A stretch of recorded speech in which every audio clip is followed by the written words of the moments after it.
तो चैप्टर का नाम है रेगिस्तान में जीवन। मतलब कुल मिला के हम रेगिस्तान के बारे में, मरुस्थल के बारे में पढ़ेंगे, लाइफ इन द डेजर्ट। ठीक है। अब रेगिस्तान की बात करते हैं तो रेगिस्तान होता क्या है। तापमान के आधार पर रेगिस्तान जो है गर्म भी हो सकते हैं और ठंडे भी। रेगिस्तान की बात सुनते ही आपके मन में आता है कि गर्म जगह, लेकिन जरूरी नहीं है कि रेगिस्तान गर्म ही हो, ठंडे भी होते हैं। उसी की बात करेंगे। एक हम यहाँ पे गर्म रेगिस्तान देखेंगे इस चैप्टर में, और हम देखेंगे एक ठंडा रेगिस्तान। तो तापमान के आधार पर रेगिस्तान गर्म या ठंडे भी हो सकते हैं। तो मरुस्थल की बात करें रेगिस्तान में, अगर हम डेफिनेशन करें कि क्या होती है, तो ऐसा भौगोलिक प्रदेश जहाँ कम वर्षा और नगण्य मतलब जीरो के समान वनस्पति पाई जाती है, तो हम कहते हैं कि वहाँ वो क्या है, वो रेगिस्तान है। अब रेगिस्तान मैंने बताया दो टाइप के हो सकते हैं, गर्म और ठंडे। तो गर्म मरुस्थल किसे कहते हैं।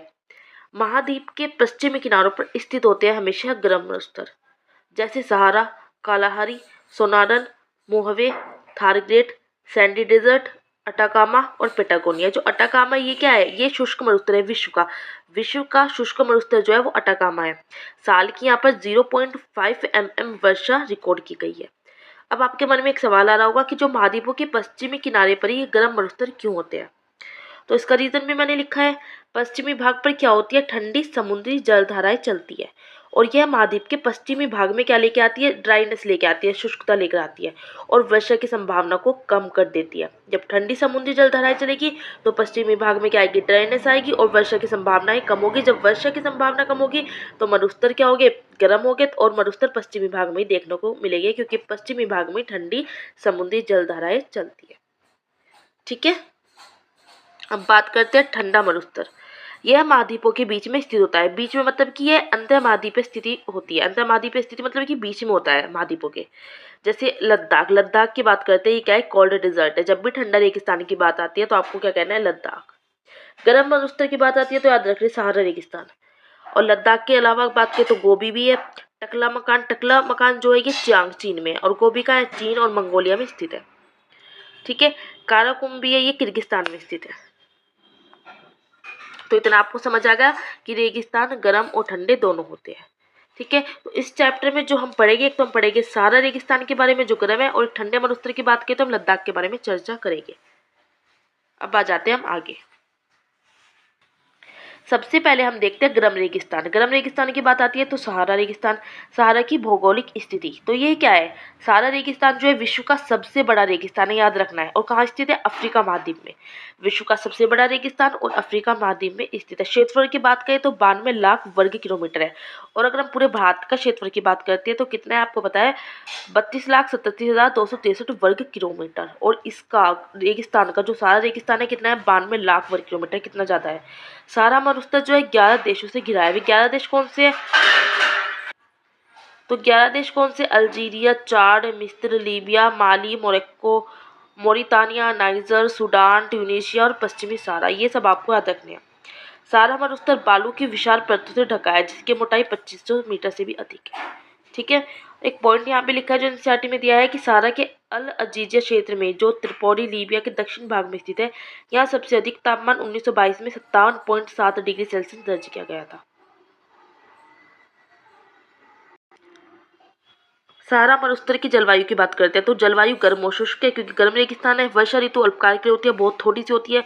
आकाश बादल रहे तो निर्मल होता है, रात ठंडी रहती है, रात को थोड़ा ठंडा मौसम हो जाता है।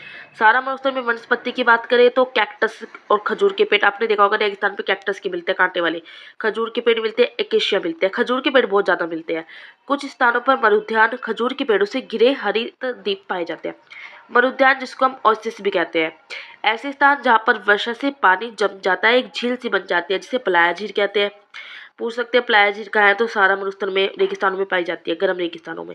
यह मरुस्थल में पाई जाती है पलाया झील, और इनके पास ही मरुद्यान पाए जाते हैं, मतलब हल्की हल्की जहाँ हरियाली देखने को मिलती है। अब आ जाते हैं हम सारा मरुस्थल में प्राणी जात मतलब जीव जंतु कैसे है, तो ऊंट, लकड़बग्गा, सियाल, लोमड़ी, बिच्छू, सांपों की प्रजाति पाई जाती है, छिपकली, ये सब पाए जाते हैं। और यहाँ पर बात करें तो चावल, गेहूँ, जौ और सेम जैसी फसल उगाई जाती है। मिस्र में उगाए जाने वाला कपास पूरे विश्व में प्रसिद्ध है। सारा रेगिस्तान के निवासी की बात करें तो एक जलवासी जनजाति पाई जाती है, एक तो बेदुइन और एक तुआरेग। ये जलवासी जनजाति, ये लोग बकरी, भेड़, ऊंट और घोड़े जैसे पशुधन को पालते हैं। तो क्वेश्चन इस तरह पूछा जाता है कि बेदुइन और तुआरेग जनजाति कहाँ पाई जाती है, तो सारा रेगिस्तान में। सारा रेगिस्तान में खनिज संपदा की बात करें तो तेल, ठीक है। इस उत्पाद का अल्जीरिया, लीबिया व मिस्र में होने के कारण सारा रेगिस्तान में तेजी से परिवर्तन हुआ है। इस क्षेत्र में अन्य महत्वपूर्ण खनिज मिले हैं, जैसे लोहा, फास्फोरस, मैग्नीज और यूरेनियम भी पाए जाते हैं। सारा रेगिस्तान में आधुनिकता का प्रभाव तो भवन, सुपरमार्केट बना दिए गए हैं। और जो नमक के व्यापार में पहले ऊँट करते थे रेगिस्तान में, लेकिन उनका स्थान अब ट्रक ले रहे हैं। मोरक्को में ट्रेफी लॉलेट मरुद्यान जो है विशाल है, सबसे ज़्यादा विशाल है, 13,000 वर्ग किलोमीटर क्षेत्र में फैला हुआ। तो ये तो हमने गर्म रेगिस्तान की बात करी, सारा रेगिस्तान की। अब हम बात करते हैं जो ठंडा रेगिस्तान है, लद्दाख। ठीक है, मैंने थोड़ा सा मैप में बनाया है कि आपके यहाँ पे लद्दाख क्षेत्र, यहाँ पे लद्दाख है। लद्दाख की जो राजधानी है लेह कहते थे, लेकिन अब इसका नाम लेक है। याद रखना है आपको, लद्दाख की जो राजधानी थी लेह, लेकिन अब इसको लेक कहते हैं। ठीक है, यहाँ पे आपका क्या है, यहाँ पे इंडस नदी है, यहाँ पे श्योक नदी है, यहाँ पे ये सिंधु नदी है। ठीक है, जम्मू एंड कश्मीर है, श्रीनगर, कालगिर, यहाँ पे ऊपर की तरफ काराकोरम पर्वत श्रृंखला है। काराकोरम पर क्या है, भारत की सबसे ऊंची चोटी है ये जो है केटू, केटू गॉडविन ऑस्टिन, जिसकी ऊंचाई कितनी है 8,611 मीटर। ठीक है, और 8,000 समथिंग काराकोरम की ऊंचाई है लद्दाख से, और यहाँ से बात करें तो 3,000 समथिंग है।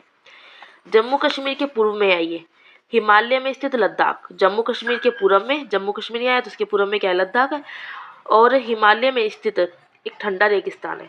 31 अक्टूबर 2019 को लद्दाख को केंद्र शासित प्रदेश में शामिल कर दिया गया, यूनियन टेरिटरी बना दिया गया लद्दाख को। ठीक है, कब बना दिया गया, 31 अक्टूबर 2019 को। लद्दाख की राजधानी लेह है। उत्तर में काराकोरम पर्वत श्रेणियां और दक्षिण में जास्कर पर्वत पर स्थित है। लद्दाख से होकर अनेक नदी बहती है, सिंधु नदी यहाँ की प्रमुख नदी है। ठीक है, और लद्दाख में अनेक हिमानियाँ, हिमानी मतलब बर्फ की नदियाँ, जैसे ग्रेगी हिमानी। लद्दाख की ऊंचाई कारगिल में लगभग 3,000, मैंने बताया ना, कारगिल से लगभग जो है 3,000 मीटर से लेकर, और काराकोरम की बात करें तो ये 8,000 है, 8,000 मीटर से भी अधिक पाई जाती है। और जलवायु की बात करें तो शीतल मतलब ठंडा इलाका है, शीतल होगी तो। और शुष्क ग्रीष्म ऋतु में दिन का तापमान 0 डिग्री सेल्सियस पहुंच जाता है। रात में तापमान 0 से 30 डिग्री सेल्सियस से नीचे होता है। शीत ऋतु में बर्फीला ठंडा रहता है, वर्षा बहुत कम होती है, 10 सेंटीमीटर प्रतिवर्ष। और लद्दाख को जो है खा पाचान भी कहते हैं, जिसका अर्थ होता है हिमभूमि। पृथ्वी के सबसे ठंडे स्थानों में से एक जो है द्रास भी है, वो भी कहाँ है, लद्दाख में है। द्रास क्या है, the second coldest inherited place in the world. Dras का है लद्दाख में, जो सेकंड आपका क्या है, कोल्डेस्ट डिजर्ट है। ठीक है, वनस्पति और जीव जंतु की बात करें तो चीरू या तिब्बती एंटीलोप, ये एक विलुप्त जीव है, जीव जंतु है ये। ठीक है, याद रखना है, चीरू या तिब्बती एंटीलोप। इसका शिकार क्यों करते हैं, शाहतूश नामक ऊन के लिए। शाहतूश जो है वजन में हल्की होती है और गर्म होती है। क्रिकेट का सबसे अच्छा जो बल्ला है वो शरपत विलो की लकड़ी से बनाया जाता है। लद्दाख के पशुओं की बात करें तो यहाँ के यहाँ पे फेमस है, जब लद्दाख घूमने लोग आते हैं तो उसकी सवारी जरूर करते हैं। जंगली बकरी, जंगली भेड़, कुत्ते पाए जाते हैं। लद्दाख के निवासियों प्रमुख बौद्ध मठ की बात करें तो अधिकांश लोग जो लद्दाख में पाए जाते हैं वो बौद्ध या मुसलमान हैं। अनेक बौद्ध मठ अपने परंपरागत गोपा के साथ स्थित होते हैं। कुछ प्रसिद्ध मठ, जैसे यहाँ पे मठ है हेमिस है, थिकस है, शे और लामा यूरू, क्योंकि बौद्ध या मुसलमान यहाँ पे ज़्यादा पाए जाते हैं। ग्रीष्म ऋतु में यहाँ के निवासी जो आलू, सेम, मटर, शलजम की खेती करते हैं। मुख्य किले अगर आपके यहाँ पर्यटन यहाँ घूमने आते हैं लोग। देखिए मैंने लिखा है लद्दाख की राजधानी लेह थी, लेकिन वर्तमान में इसको लेक कहते हैं। सड़क और वायु मार्ग से जुड़ी है राजधानी लद्दाख से। ठीक है, लद्दाख में पक्षियों की प्रजाति की बात करें तो रॉबिन, रेड स्टॉट, तिब्बती स्नोकॉक है, रेवेन है, हुप है। लद्दाख के प्रमुख दर्रे, दर्रे क्या होते हैं, दर्रा एक संकरे रास्ते होते हैं जो पहाड़ियों तक पहुंचाते हैं। मनाली लेह राजमार्ग 4 दर्रों से गुजरता है। कौन कौन सी है वो, लोतांगला, बालालाचला, लूनगलाचला और टंगलंगला और जोजिला। जोजिला जो है वो जम्मू एंड कश्मीर से जोड़ता है। मनाली और लेह राजमार्ग पर एक सुरंग बना दी गई है, तो 12 महीने कभी भी मनाली से लेह जा सकते हैं। तो चैप्टर हो जाता है खत्म।